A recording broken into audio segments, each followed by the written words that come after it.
نحمده ونصلي على رسوله الكريم اعوذ باللہ من الشیطان الرجیم بسم اللہ الرحمن الرحیم لم يكن الذين كفروا من اہل الكتاب والمشركين منفكين حتى تأتيهم البينة رسول من الله يتلو صحفا مطهرة فيها كتب قيمة وما تفرق الذين اوتوا الكتاب الا من بعد ما جاءتهم البينة وما امروا الا ليعبدوا الله مخلصين له الدين حنفاء ويقيموا الصلاة ويؤتوا الزكاة وذلك دين القيمة۔ یہ سورۃ البینہ ہے، 8 آیات پر مشتمل اور 1 اس کا رکوع ہے۔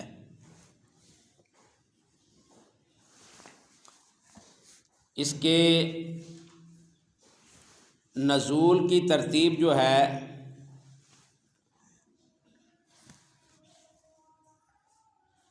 وہ 98 ہے اور ترتیب قرآن جو ہے وہ اس کی 100 ہے۔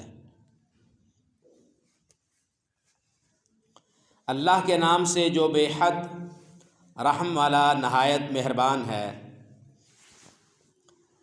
لم یکن الذین، لم یکن نہیں تھے، الذین وہ لوگ جنہوں نے، وہ لوگ کفروا کفر کیا، جنہوں نے کفر کیا، من اہل الکتاب اہل کتاب، اہل کتاب میں سے،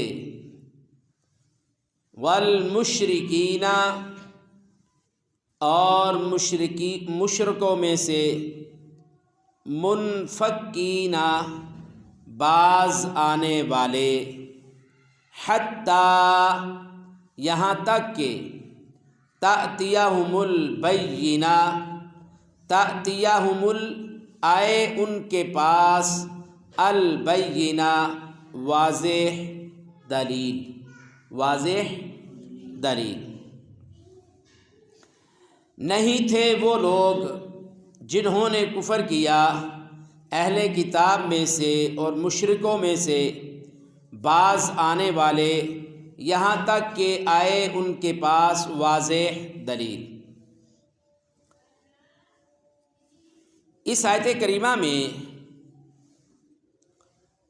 اللہ رب العزت نے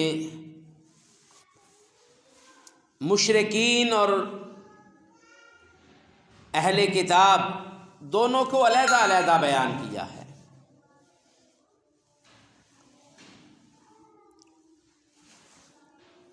سیدنا حضرت انس رضی اللہ تعالیٰ عنہ سے روایت ہے، یہ بڑی دلچسپ حدیث ہے۔ منہ ننگے کرو اپنے اور سیدھے ہو کے بیٹھو، کوئی ٹیک نہ لگائے۔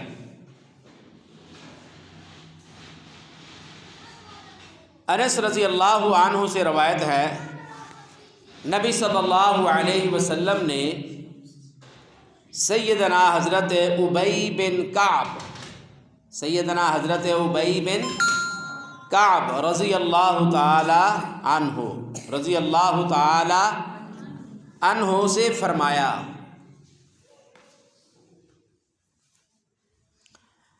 ان اللہ امرنی ان اقرأ علیک، کیا فرمایا؟ صحیح بخاری کی حدیث ہے یہ، 4959 نمبر۔ کہا ابی بن کعب رضی اللہ تعالیٰ عنہ سے، ان اللہ امرنی، بے شک مجھے میرے رب نے، اللہ نے حکم دیا ہے، مجھے میرے رب نے حکم دیا ہے۔ کیا حکم دیا ہے؟ ان اقرأ علیک، یہ کہ اس سورت کو میں تجھ پر تلاوت کروں۔ اللہ اکبر، کیا عظیم وہ لوگ تھے، سبحان اللہ۔ ان کی جوتیوں کی خاک کا جو کروڑواں حصہ ہے نا، اس پر بھی قربان جائیں، ہم اس کے برابر بھی نہیں۔ آسمان سے کتنی ساری مخلوقات ہیں اللہ تعالیٰ کی، کیا سیدنا ابی بن کعب رضی اللہ تعالیٰ عنہ کا اس قرآن کے ساتھ تعلق تھا، کتنی محبت تھی۔ جو نبی علیہ الصلوۃ والسلام کے صحابہ میں مشہور قرہ تھے نا، قرآن کے جو بڑے عالم فاضل اور قاری تھے، ان میں سیدنا حضرت معاذ بن جبل رضی اللہ تعالیٰ عنہ، جن کے نام کی نسبت سے اس ادارے کا نام ہے، سیدنا کعب بن ابی بن کعب، سیدنا ابی بن کعب رضی اللہ تعالیٰ عنہ بڑے ٹاپ کے قاری تھے۔ اب دیکھو اللہ تعالیٰ کی محبت، دیکھو اللہ کو کتنے وہ پسند ہیں کہ نبی صلی اللہ علیہ وسلم سے وحی کر کے یہ بات کہی ہے، کیا میرے محبوب، ہم آپ پر قرآن نازل فرما رہے ہیں اور ہم یہ چاہتے ہیں کہ آپ ابی بن کعب پر اس سورت کی تلاوت کریں۔ کہاں سے حکم آیا ہے؟ آسمان سے۔ کہاں سے حکم آیا؟ آسمان سے۔ اور نبی صلی اللہ علیہ وسلم کے الفاظ کیا ہیں؟ فرمایا ان اللہ امرنی، بے شک مجھے میرے رب نے، اللہ نے حکم دیا ہے، ان اقرأ علیک لم یکن الذین کفروا، کہ میں تجھ پر اے ابی بن کعب، اے میرے سونے لاڈلے صحابی، مجھے میرے رب نے حکم دیا ہے تجھ پر میں سورہ لم یکن الذین کفروا من اہل الکتاب، اس سورت کو آپ پر تلاوت پڑھ کر سناؤں اور آپ اس سورت کو سنو۔ سیدنا انس بن مالک رضی اللہ تعالی، سیدنا انس رضی اللہ تعالیٰ عنہ کہتے ہیں کہ نبی صلی اللہ علیہ وسلم نے جب حضرت ابی بن کعب رضی اللہ تعالیٰ عنہ سے کہا نا کہ مجھے میرے رب نے حکم دیا ہے، پھر کیا خوشی ہوگی، پھر کیا مسرت اور شادمانی ہوگی، کیا اونچا مقام ہے، دل میں کیسے کیسے جناب خوشیاں اٹھ رہی ہوگی سیدنا ابی بن کعب رضی اللہ تعالیٰ عنہ کے بارے میں، ان کے دل میں کہ اللہ تعالیٰ نے میرے بارے میں حکم کیا ہے، اور حکم بھی جناب رسول اللہ صلی اللہ علیہ وسلم کو دیا گیا ہے۔ یقین نہ آیا، یقین، خوشی اتنی کہ اللہ تعالیٰ نے آسمان سے میرا نام لیا ہے۔ دوبارہ پوچھا اللہ کے رسول صلی اللہ علیہ وسلم سے، کہا وسمانی، اے محبوب کائنات، آپ پر میرے ماں باپ قربان، میرے ماں باپ، آپ کے ماں باپ، تمام مسلمانوں کے ماں باپ جناب رسول اللہ صلی اللہ علیہ وسلم کی عزت اور احترام پر قربان۔ کہا وسمانی، یا محبوب کائنات، کیا اللہ نے میرا نام لے کر کہا ہے؟ اللہ تعالی نے میرا نام لیا ہے؟ تو جناب رسول اللہ صلی اللہ علیہ وسلم نے فرمایا قال نعم فبکا، نبی مکرم صلی اللہ علیہ وسلم نے فرمایا ہاں اے ابی بن کعب، میرے رب نے آپ کا نام لیا ہے، فبکا۔ تو سیدنا انس رضی اللہ تعالیٰ عنہ کہتے ہیں ابی بن کعب نے جب یہ بات سنی کہ اللہ رب العزت نے ابی بن کعب کا نام لے کر کہا ہے کہ محمد الرسول اللہ صلی اللہ علیہ وسلم آپ ان پر سورہ لم یکن الذین کفروا من اہل الکتاب یہ تلاوت کریں، جب میرا نام لے کر کہا فبکا، تو خوشی اور شادمانی سے، مسرت کی وجہ سے سیدنا حضرت ابی بن کعب رضی اللہ تعالیٰ عنہ رونے لگے کہ اے ابی، تیری کیا حیثیت ہے، اللہ نے تیرا نام بھی لے لیا۔ آپ قرآن کے طالب علم ہیں، آپ رسول اللہ صلی اللہ علیہ وسلم کے دین کو سیکھ رہے ہیں، آپ اللہ کے گھر مسجد مدرسے میں رہتے ہیں، مساجد اور مدارس کی دیکھ بھال اور مساجد اور مدارس کی خدمت، یہ سارے کام بڑے عظیم کام ہیں۔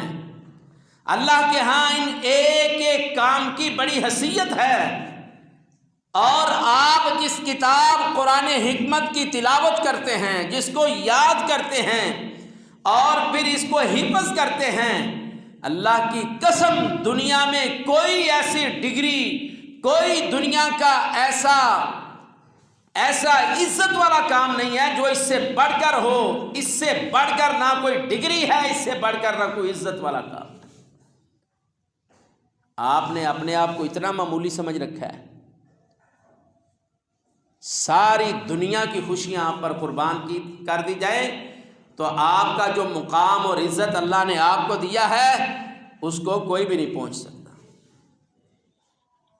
وہ پھر اس کتاب سے محبت کرنے والا کوئی بوڑھا کیوں نہیں ہے، کوئی بوڑھی خاتون کیوں نہیں ہے، کوئی جوان مسلمان، کوئی جوان خاتون مسلمان کیوں نہیں، کوئی بچہ، کوئی بچی، کوئی بیٹا، کوئی بیٹی، کوئی بہن، کوئی بھائی کیوں نہیں ہے، جو بھی اس کے ساتھ اپنے تعلق کو جوڑے گا، اس کے ساتھ اپنا رشتہ بنائے گا اور نبھائے گا، یہ کتاب قرآن حکمت قیامت والے دن اس کے لیے اللہ کے دربار میں سفارش کرے گی، جھگڑا کرے گی اور اس کی بخشش کروائے گی اور دنیا میں تمام لوگوں سے عزت والی بنائے گی۔ شرط ہے بہت بڑی کہ مخلص ہو جاؤ اس کے ساتھ، اس کتاب کے ساتھ مخلص ہو جاؤ۔ جن پر اس کتاب کو اللہ تعالیٰ نے نازل کیا ہے ان کے دین کے ساتھ اور ان کے ساتھ مخلص ہو جاؤ۔ کن کے ساتھ بلا؟ جناب رسول اللہ صلی اللہ علیہ وسلم سے مخلص ہو جاؤ اور آپ کے دین سے مخلص ہو جاؤ، اللہ تعالیٰ کے ساتھ مخلص ہو جاؤ، اللہ کے دین کے ساتھ مخلص ہو جاؤ۔ یہ دنیا اور دنیا کی نعمتیں اللہ تمہاری جھولی میں، تمہارے قدموں میں ایسے ڈالے گا جیسے کسی کو مفت میں کوئی چیز ملتی ہے۔ اللہ تعالیٰ اس طرح دنیا کی عزتیں، دنیا کا مقام، مرتبہ، عزت، شرف اللہ تعالیٰ آپ کو عطا فرمائے گا۔ شرط یہ ہے اس کتاب اور صاحب کتاب جناب رسول اللہ صلی اللہ علیہ وسلم اور اس کتاب کو نازل کرنے والے جناب رب العالمین رب العرش العظیم کے ساتھ آپ مخلص ہو جائیں، پھر اللہ آسمانوں پر آپ کی محبت کا اعلان فرما دیں گے۔ سیدنا ابی بن کعب رضی اللہ تعالیٰ عنہ کوئی بڑے مالدار تھے؟ نہیں، ان کی محبت ہی اس کتاب کے ساتھ، ان کی محبت ہی اس کتاب کے ساتھ، اور اللہ تعالیٰ کو وہ محبت اتنی پسند آئی، آسمان سے نام لے کر کہا، اے میرے محبوب، قرآن کو نازل میں نے کیا ہے، آپ پر کیا ہے، اور میں آپ کو حکم دیتا ہوں کہ آپ میرے بندے ابی بن کعب پر اس سورۃ البینہ کی تلاوت فرمائیں۔ کتنی خوش نصیبی کی بات ہے۔ آج اگر ہمیں کوئی ناظم، کوئی نگران، کوئی وزیر اعلیٰ، وزیر اعظم، کوئی سرپنچ، برادری کا کوئی بڑا ہمیں کہے نا بھائی فلاں موقع تم ذرا تلاوت کرو، یہاں قرآن تو سناؤ، ہم اس کو سنائیں گے تو اپنے کندھے بھی چوڑے اور اوپر کریں گے کہ ہاں اپنی تے گل بات ہی بڑی ہیں، ویکھے اب فلاں بندے نے بھی سانو کیا جناب تلاوت سناؤ،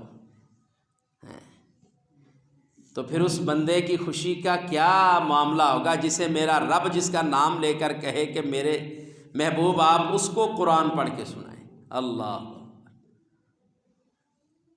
اور یہی سے ابھی سیدنا ابی بن مالک رضی اللہ تعالیٰ عنہ غالباً نہیں بلکہ سیدنا عبداللہ بن عباس رضی اللہ تعالیٰ عنہ، ایک موقع پر اللہ کے رسول صلی اللہ علیہ وسلم نے اپنے صحابی سے کہا آپ مجھ پر سورۃ نساء کی تلاوت کریں۔ اگر آج کسی شخص کو امام کعبہ وہ کہے کہ فلاں بن فلاں اٹھو تم ہمیں قرآن پڑھ کے سناؤ، تو اس کی خوشی کیا ہو؟ کتنی بڑی خوشی ہے۔ اور افسوس یہاں یہ ہے کہ آپ کے ماں باپ، آپ گھر جاتے ہو نا، امی ابو کہتے ہیں نا ہمیں قرآن سناؤ، تو پھر آپ کیا کرتے ہو؟ سناتے ہو؟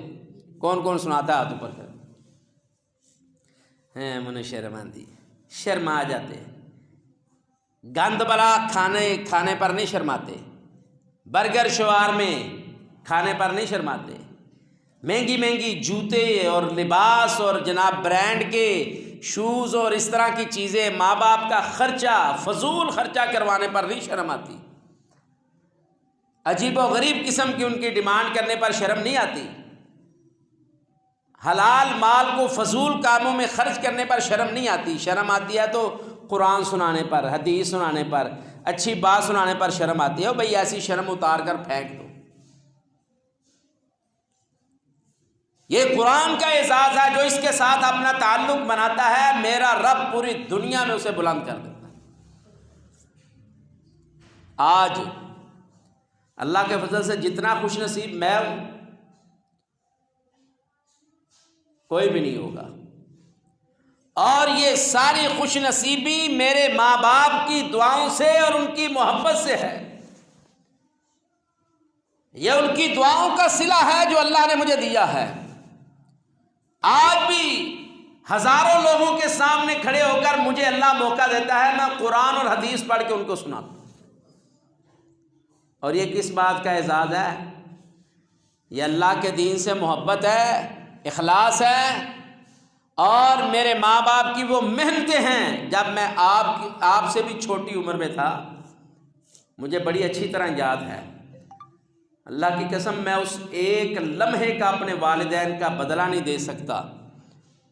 وہ لمحہ جب فجر کے وقت ہمارے ابو جان ہمیں اٹھاتے اور ہماری امی جان وہ ہمیں فروزی کلر، نہ وہ نیلا نہ وہ پورا سبز، درمیانہ کلر، فروزی کلر کی چادروں سے ہمارے بکل مارتے اور سر پر اور جسم پر لپیٹ کر گردن کے اوپر سے کپڑے کو ایسے یہاں لنگی جس طرح باندھتے ہیں اس طرح باندھ دیتے کہ میرے بچے کو ٹھنڈ نہ لگے، اور سردیوں میں فجر کی نماز ہم مسجد میں جا کے جماعت کے ساتھ پڑھا کر۔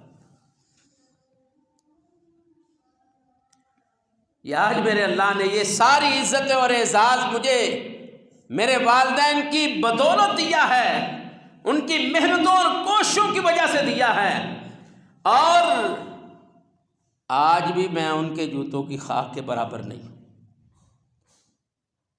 میں ان کی صلہ رحمیوں کا آج بھی بدلہ نہیں دے سکتا، میں اس ایک رات کا بدلہ نہیں دے سکتا جب انہوں نے اٹھایا اور مجھے مسجد میں بھیجا پڑھنے کے لیے۔ میں اس ایک وقت کا بدلہ نہیں، ان کو ساری زندگی خدمت کرتا رہوں، دعائیں کرتا رہوں، دنیا کی ہر چیز ان میں قدموں پر نشاور کرتا رہوں، ان کا بدلہ نہیں دے سکتا۔ اور آپ ہیں، آپ کو احساس ہی نہیں۔ آج نعمتیں بھی زیادہ ہیں، آج پہلے سے سہولتیں بھی زیادہ ہیں۔ ہمارے ابو جان اللہ تعالیٰ ان کو صحت و عافیت دے، نماز فجر کے وقت بھی ساتھ لے کر جانا ہے، اور ہم پر پابندی تھی کہ عشاء کی نماز پڑھ کے بھاگ کر مسجد سے گھر نہیں آ جانا۔ اللہ اکبر۔ حافظ عبد المنان نور پوری رحمۃ اللہ علیہ، وہ نماز عشاء کے بعد درس بخاری کا، حدیث کا درس دیا کرتے تھے، اور فجر کے بعد قرآن کریم کا درس دیا کرتے تھے۔ تو ہم پر یہ پابندی ہوتی، سب بھائیوں پر، صرف میرے پر نہیں، میرے 2 بڑے بھائی اور چھوٹے بھائی، ہم سب پر یہ پابندی ہوتی کہ عشاء کی نماز کی حاضری اس کی مانی جائے گی جو عشاء کی نماز کے بعد ابو جان سے ہاتھ ملا کر سلام لے کر واپس آئے گا۔ اور ابو جان کہاں ہوتے تھے؟ ابو جان بھی مسجد میں ہوتے اور حافظ صاحب کے پیچھے کھڑے ہوتے۔ اور ہماری مسجد، ہمارا محلہ جو ہے ماشاءاللہ نمازیوں کا تھا، یہاں تو بد نصیب لوگ ہیں جن کے لیے ہم ہر وقت اللہ سے دعائیں کرتے رہتے ہیں، اللہ ان کے دلوں کو پھیر دے، اپنے گھر کے ساتھ محبت ڈال دے ان کے دلوں میں۔ کتنا بڑا محلہ ہے، کھیل تماشا ہو تو سارے آ جائیں گے، اور 5 وقت کی اذان ہوتی ہے، کوئی آنے کے لیے تیار نہیں ہے۔ نماز کے وقت گھر میں پڑھ لیتا ہوں۔ ہماری مسجد قدس سرفراز کالونی والی، اس کی عشاء کی نماز میں صحن میں گرمیاں ہیں تو صحن میں 5-6 صفیں ہوا کرتی تھی، اور بڑے لوگ آدمی آگے ہوتے تھے، بچے طالب علم اور بچے پیچھے ہوتے تھے۔ اب نماز کے بعد کیسے 6-7 صفوں کو پھلانگ کر آگے آئیں اور سلام لے کر واپس چلے جائیں، یہ ایسے ممکن ہی نہیں تھا۔ تو نتیجتاً کیا ہوتا؟ درس سننا پڑتا۔ کیا کرنا پڑتا؟ جس طرح آپ کو زبردستی درس سناتے ہیں ہمیں بھی درس سننا پڑتا، اور جب وہ درس سنتے، درس ختم ہوتا، حضرت حافظ عبد المنان نورپوری رحمہ اللہ تعالی شروع کرتے، حدثنا فلاں بن فلاں، حدثنا فلاں بن فلاں، اخبرنا فلاں بن فلاں۔ اللہ اکبر، یہ سند بیان کرنے کے بعد قال قال رسول اللہ صلی اللہ علیہ وسلم، پھر وہ حدیث پڑھتے، پھر وہ اس کا ترجمہ سناتے، پھر اس کا وہ جو فوائد تھے، اس کی تشریح تھی، جو ضروری الفاظ تھے، معانی تھے، وہ بیان کرتے، تو پھر کہتے اللہ تعالی ہمیں اس پر عمل کرنے کی توفیق عطا فرمائے۔ سبحانک اللہم و بحمدک، اشہد ان لا الہ الا انت، استغفرک و اتوب الیک۔ یہ وہ دعا پڑھتے تو پھر تھوڑی سی دل میں امنگ آتی کہ اب ابا جی سے ہاتھ ملائیں گے، سلام لیں گے، چھٹی تب مانی جائے گی، تب عشاء کی نماز مانی جائے گی کہ ہم نے پڑھی۔ اس وقت یہ چیزیں تکلیف دیتی تھی، سمجھ نہیں تھی، لیکن آج سمجھ آتی ہے کہ ہزاروں لوگوں نے، کروڑوں لوگوں میں اللہ تعالیٰ نے یہ ہمارے والدین کی محنتوں اور کوششوں کی بدولت ہم پر انعام کیا ہے کہ آج ہم اگر نماز نہیں پڑھتے تو بے چین ہیں، بے سکون ہیں، نماز پڑھتے ہیں تو سکون اور عزت حاصل ہوتی ہے۔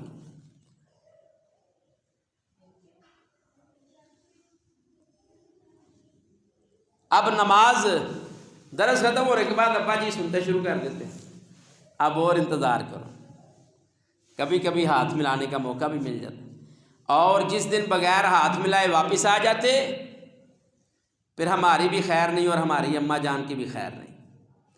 ماؤں کے دل اللہ نے نرم بنائے ہیں، اب وہ بچانے میں وہ پاس گواہی دیتی ہماری امی جان کے نماز پڑھ کے آیا ہے، تو پھر جب یہ بات مان لی جاتی تو پھر اگلا کویسچن شروع ہو جاتا، اچھا پہلی رکعت چ کیڑی سورت پڑھی سی؟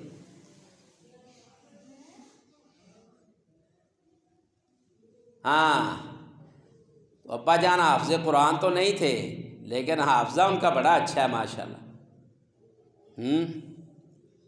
اب یہ سوال ہوتا، اور صحیح بتانے پر پھر جا کر کہیں خلاصی ہوتی، اور ایک آپ ہیں، والدین کہہ دیں سبق سناؤ، کوئی چیز سناؤ، تو آپ جناب، میں چھوٹی عمر میں قرآن کریم کی تلاوت بڑے شوق سے کیا کرتا تھا، بڑے شوق سے میں قرآن کریم کی تلاوت کیا کرتا تھا،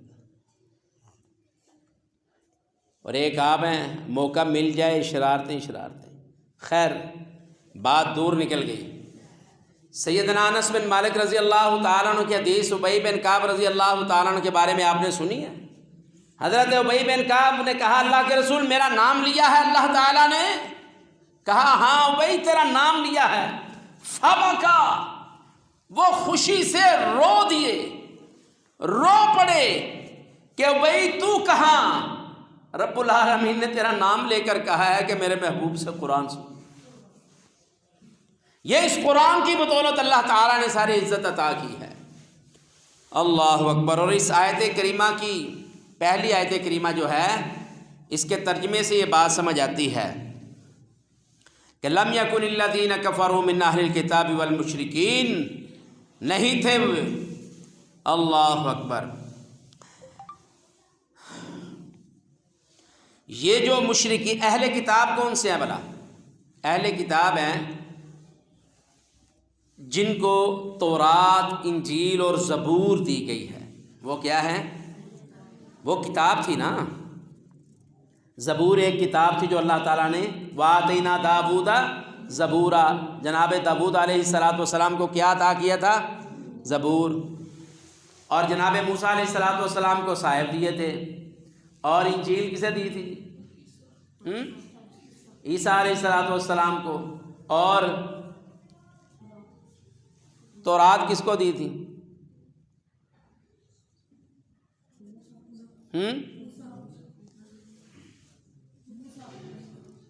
جناب داود، وَآتَيْنَا دَاوُودَ زبورا، زبور تو ادھر ہو گئی ہیں، کیوں جی؟ موسیٰ علیہ السلام کو۔ کیوں جی؟ خواتین میں سے بھی کوئی بتانا چاہے تو بتا سکتا ہے۔ ماشاءاللہ، ماں جی نے بھی بتایا ہے۔ یہ میری ماں جی ہیں، بتا رہی ہیں کہ حضرت موسیٰ علیہ السلام کو کیا ملی تھی؟ تورات۔ اللہ اکبر۔ تو جن کو اللہ تعالیٰ نے کتابیں دی تھی وہ اہل کتاب تھے، وہ اہل کتاب تھے۔ اور ان کے علاوہ جو دوسرے باطل ادیان تھے وہ مشرکین ان کو کہا گیا ہے۔ ان کو کیا کہا گیا ہے؟ مشرکین کہا گیا۔ اور اہل کتاب میں بھی مشرکین تھے جو اللہ کی بات کو چھوڑ کر پھر دوسروں کے آگے جاتے تھے، وہ بھی مشرک تھے۔ تو اللہ تعالیٰ نے ان کے بارے میں کہا ہے کہ منفکین، وہ باز آنے والے نہیں ہیں، حتی تأتیہم البینہ، یہاں تک کہ ان کے پاس واضح دلیل آ جائے، ان کے پاس واضح دلیل آ جائے۔ اللہ تعالیٰ نے اس صورت میں بتایا ہے کہ میں نے قرآن کو کیوں نازل کیا ہے اور رسول اللہ صلی اللہ علیہ وسلم کو نبوت کیوں عطا کی ہے۔ ان آیات میں اللہ تعالیٰ اس کی طرف اشارہ کر رہے ہیں کہ یہ اہل کتاب اور مشرکین وہ باز نہیں آ رہے تھے اپنے برے کاموں سے۔ اللہ اکبر، یہاں تک کہ ان کے پاس واضح دلیل آ جائے، تب تک وہ ماننے کے لیے تیار نہیں تھے۔ تو پھر اللہ تعالیٰ نے فرمایا رسول من اللہ، کیا فرمایا؟ رسول من اللہ، کہ اللہ کی طرف سے ایک رسول۔ اللہ اکبر، رسول من اللہ، جو ایک رسول ہے اللہ کی طرف سے، یتلو، وہ پڑھتا ہے، وہ پڑھتا ہے، صحفا مطہرہ، پاک صحیفے، وہ پڑھتا ہے پاک صحیفے۔ اللہ تعالیٰ نے جناب رسول اللہ صلی اللہ علیہ وسلم کو کس لیے نازل کیا؟ اہل کتاب اور مشرکین کو راہ راست پر لانے کے لیے، دعوت دینے کے لیے بھیجا ہے۔ اور کس کے ذریعے دعوت دی ہے؟ صحف مطہرہ، پاک صحیفے کے ذریعے۔ وہ پاک صحیفہ کیا ہے؟ پہلے قوموں کے لیے اللہ تعالیٰ نے زبور، تورات، انجیل، صحف ابراہیم، صحائف ابراہیم علیہ السلام کے صحیفے، اور ابراہیم علیہ السلام کے صحیفے، موسیٰ علیہ السلام کے صحیفے، یہ کتابیں نازل کی تھی۔ اب پھر ان کو ضرورت تھی تو اللہ تعالیٰ نے کس کتاب کو نازل کیا؟ قرآن کریم کو۔ اب پتہ چلا کہ جناب رسول اللہ صلی اللہ علیہ وسلم کو اور قرآن کو اللہ تعالیٰ نے کس لیے نازل فرمایا؟ دعوت کے لیے، اہل کتاب کو سیدھے راستے پر لانے کے لیے، مشرکین کو ہدایت دینے کے لیے۔ فیہا کتب قیمہ، اللہ کہتے ہیں فیہا، جن میں کتب لکھی ہوئی باتیں ہیں، قیمہ مضبوط، سیدھی، سچی اور سچی جو دعوت ہے وہ قرآن کریم کی ہے۔ اور یہ اس لیے بھی ضروری تھا کہ یہود و نصارہ نے اپنی کتابوں میں تحریف کر دی تھی، مرضی کے مطابق اپنا دین بنا لیا تھا۔ تو اللہ تعالیٰ نے پھر اس کتاب، سچی اور سیدھی اور مضبوط اور مدلل کتاب کو نازل فرمایا، اور اس کتاب کو آگے سمجھانے کے لیے، بتلانے کے لیے، پڑھ کر سنانے کے لیے جناب محمد الرسول اللہ صلی اللہ علیہ وسلم کو مبعوث فرمایا۔ اللہ اکبر۔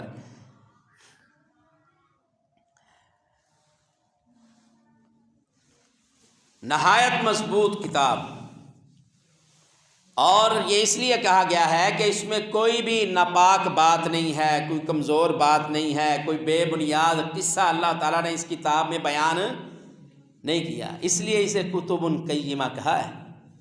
فیہا کتب قیمہ، فیہا کتب قیمہ، فیہا کتب قیمہ اس لیے کہا ہے اس میں کوئی جھوٹی بات اللہ نے بیان۔ اچھا، پہلی کتابوں میں بھی اللہ تعالیٰ نے کوئی غلط اور کمزور بات بیان نہیں تھی کی، لیکن ہوا کیا کہ جن پر وہ کتاب نازل ہوئی انہوں نے خود ہی اس میں تحریف کر دیا اور اللہ کے ذمہ لا دیا کہ نعوذ باللہ یہ کتاب میں ایسے لکھا ہے۔ مطلب کیا؟ لوگوں کو گمراہ کرتے کہ اللہ نے ایسے نعوذ باللہ نازل کیا۔ اور اس کے بارے میں اللہ تعالیٰ نے قرآن کریم کی مختلف آیات میں مختلف جگہ پر فرمایا فَمَنْ أَظْلَمُ مِمَّنِ افْتَرَىٰ عَلَى اللَّهِ كَذِبًا، اور اس سے بڑا جھوٹا کون ہو سکتا ہے جو اللہ پر کوئی جھوٹ لگا دے، او کذب بآیاتی، یا اس کی آیات کو جھٹلا دے، نشانیوں کو جھٹلا دے، اس سے بڑا بھی کوئی جھوٹا اور ظالم ہو سکتا ہے؟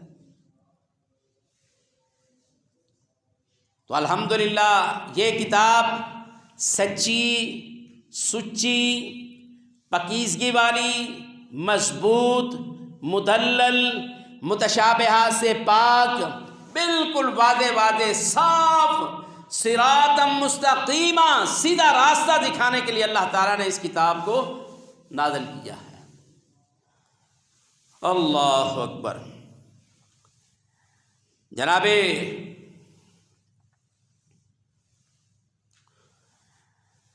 اگر کسی شخص کو رسول اللہ صلی اللہ علیہ وسلم کے لائے ہوئے پاک صحیفوں اور ان میں لکھے ہوئے مضبوط احکام کی پاکیزگی اور مضبوطی معلوم کرنے کا شوق ہو تو وہ قرآن کریم کا بائبل کے مجموعے میں موجود پہلے صحیفوں کے ساتھ موازنہ کر لے، اسے پتہ چل جائے گا یہ کتاب کتنی پاکیزگی والی کتاب ہے۔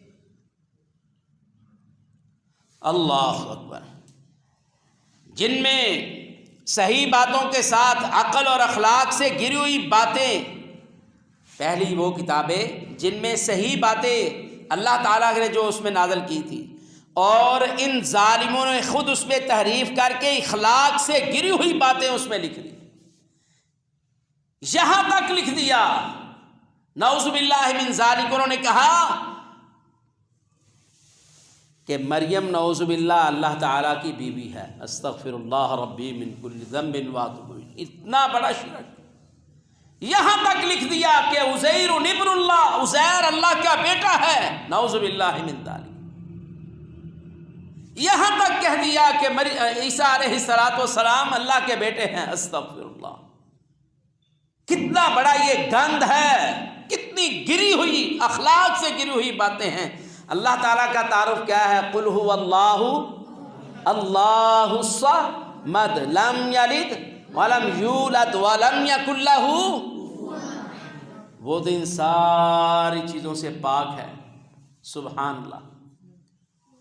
لیکن ان ظالموں نے، اہل کتاب نے، یہود و نصارہ نے، مشرکین نے پہلے صحیفوں میں یہ تحریف کر کے اخلاق سے گری ہوئی باتیں اس میں لکھ کر اللہ کے ذمے بے بنیاد باتیں لگا دی، اور انبیاء علیہم السلام کے ذمے بھی بے بنیاد باتیں لگا دی، اور انبیاء علیہم السلام کے ذمے بڑی انہوں نے بے بنیاد باتیں لگائی۔ ان میں جناب لوط علیہ السلام تھے، سلیمان علیہ السلام تھے، جن پر بے بنیاد تہمتیں لگائی گئی، اور ان کے ماننے والے بھی تھے۔ تو اللہ تعالیٰ ان ساری چیزوں سے مبرہ ہے، جو وہ کمزوری کی اور گندگی کی باتیں اللہ کے ذمہ لگاتے ہیں، اللہ ان ساری چیزوں سے بے نیاز ہے۔ آج کے اس سبق میں ہم نے 3 آیات پڑھی ہیں، ان کا ترجمہ سیکھا ہے، ان کی تفسیر سنی ہے۔ اللہ تعالی ہمیں سن کر اس پر عمل پیرا ہونے کی توفیق عطا فرمائے، اور ہمیں اپنی جو ہماری اس کتاب کے ساتھ محبت ہے، اور اس محبت کے ذریعے جو اللہ تعالی ہم پر اپنے انعامات نازل کر رہا ہے، ان کی قدر کرنے کی توفیق عطا فرمائے۔ ہمیں اپنے والدین کی نیکیوں کو یاد رکھنا چاہیے۔ آپ کیا سمجھتے ہیں، آپ یہاں بیٹھے ہوئے ہیں اور یہاں سے بہتر گھر میں کھانا کھا سکتے ہیں کہ نہیں آپ؟ اچھے روزانہ مہمان، یا خود مہمان بنو گے یا کوئی مہمان گھروں میں آئیں گے، سیر سپاٹے، آنے جانے، سب کچھ ہو سکتا ہے نا۔ سونے کے لیے بہترین بیڈ ہوں گے جناب، بیٹھنے کے لیے صوفے ہوں گے، کیا بات ہے۔ لیکن وہ آپ کے گھر اتنے خوبصورت نہیں ہوں گے جتنا اللہ کے یہ گھر ہے۔ کیا ہے اس سے خوبصورت؟ یہ اللہ کے گھر ہیں، وہ آپ کے گھر ہیں، وہ آپ کے والدین کے گھر ہیں۔ بہرحال نعمتیں دیکھی جائیں تو آپ گھروں میں زیادہ استعمال کر سکتے ہیں، مگر اس کے باوجود آپ کے والدین نے آپ کو اپنے سے دور اس لیے کیا ہے کہ آپ کا تعلق کس سے بنے؟ قرآن سے، اور قرآن کے ذریعے اللہ تعالیٰ سے مضبوط بہترین تعلق بنے کہ آپ کو دیکھ کر کوئی یہ محسوس کرے یہ اللہ کا بندہ ہے۔ یہ کس کا بندہ ہے؟ آپ کو دیکھ کر کوئی کانوں کو ہاتھ نہ لگائے، استغفر اللہ، توبہ توبہ، جے حافظ میں دینے تے اسیرے، انا للہ و انا الیہ راجعون۔ اللہ تعالیٰ ہمیں شیطان کے بہکاوے سے بچائے، تکبر اور ریاکاری سے ہمیں بچائے، اور ہمیں اپنی عزت تحسین نفس سے ہمیں بچنے کی توفیق عطا فرمائے۔ اے اللہ ہم تیرے بندے ہیں، اے اللہ ہم تیرے بندے ہیں، بڑے ہی کمزور ہیں پر ہیں تیرے بندے، تجھ سے ہی مانگتے ہیں۔ اے اللہ تو ہمارے والدین کو صحت تندرستی عطا فرما، اے اللہ ہمارے ابو جان کو صحت تندرستی عطا فرما۔ اے اللہ جس میرے بیٹے کے، میرے بچے کے والدین بیمار ہیں، اللہ سب کو صحت تندرستی دے۔ اللہ جو گھروں میں پریشانیاں ہیں، تنگیاں ہیں، اے اللہ ان کو دور فرما دے۔ اے اللہ رزق میں، مال میں فراوانی اور برکتیں نازل فرما۔ اے اللہ گھر والوں پر رحمتوں کو نازل فرما۔ اے اللہ ہمارے گھروں میں جو بے نماز ہے، بے دین ہے، اللہ ان کو دین والا بنا دے، نمازی بنا دے۔ اے اللہ ہمیں برائیوں سے، نافرمانیوں سے اے اللہ تو ہمیں بچا لے، بے دینیوں سے بچا لے۔ اے اللہ ہر وقت ہمیں تو اپنا بندہ بننے کی توفیق عطا فرما۔ ہمیں کوئی دیکھ رہا ہے، دنیا میں نہیں دیکھ رہا ہے، اللہ ہمیں آپ تو دیکھ رہے ہیں نا۔ اللہ ہمارے اندر یہ احساس پیدا کر دے کہ آپ ہمیں دیکھ رہے ہیں۔ اے اللہ ہمیں برائیوں سے بچا لے۔ اے اللہ ہمیں زندہ رکھ دین پر، دین اسلام پر۔ اے اللہ فلسطین کے مسلمانوں کی مدد فرما۔ اے اللہ چھوٹے چھوٹے بچے ہیں ان کی مدد فرما۔ اللہ کشمیر، فلسطین، اے اللہ جہاں جہاں تیرے بندے مظلوم ہیں، اللہ ان کی مدد فرما۔ اللہ مجاہدین کے قدموں کو ثابت فرما۔ اے اللہ مجاہدین کے قدموں کو ثابت فرما۔ اے اللہ مجاہدین کے قدموں کو ثابت فرما۔ اے اللہ جو جہاں جہاں پریشان ہیں، اللہ ان کے لیے آسانیاں پیدا فرما۔ اے اللہ میرے بھائی جو دیار غیر میں ہیں، اے اللہ جو بیرون ممالک میں ہیں، اللہ ان کے لیے آسانیاں فرما۔ ان کے رزق میں، ان کی زندگیوں میں، ان کے مال میں اللہ برکت نازل فرما۔ اے اللہ ان کو صراط مستقیم پر چلنے کی توفیق عطا فرما۔ اے اللہ ان کو اپنا بندہ بننے کی توفیق عطا فرما۔ اے اللہ تیرے دین سے محبت کرنے والے بن جائیں۔ اے اللہ ان کی وہاں مدد فرما۔ اے اللہ ان کی وہاں مدد فرما۔ اے اللہ جس کے بہن بھائی اللہ پریشان ہے، سب کو اللہ صحت تندرستی عطا فرما۔ اے اللہ ان کی پریشانیاں دور فرما۔ اے اللہ ہمارے گھروں میں جو پریشانیاں ہیں، اللہ ان کو تو دور لے جائے۔ اللہ کافروں پر مسلط کر دے۔ اے اللہ ہم تیرے